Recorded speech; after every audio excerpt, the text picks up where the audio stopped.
and I want to talk to you about social media prospecting.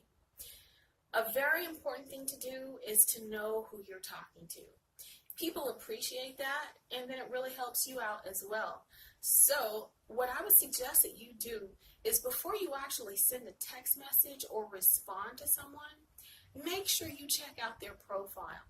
I know that you have a quota and you need to reach out to a lot of people, but when you send that message, know a little bit about the person. Like, it only takes a second to kind of skim through and find out what they're about.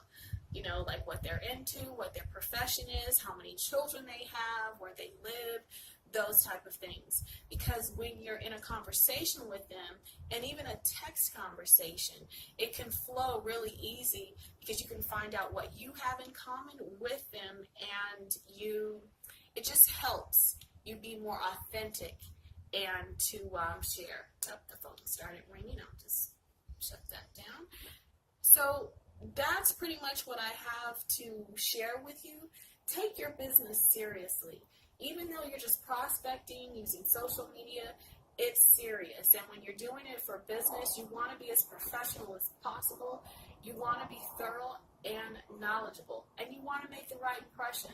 So just be sure to do that. And that's my tip for the day. And I will see you later. Bye-bye.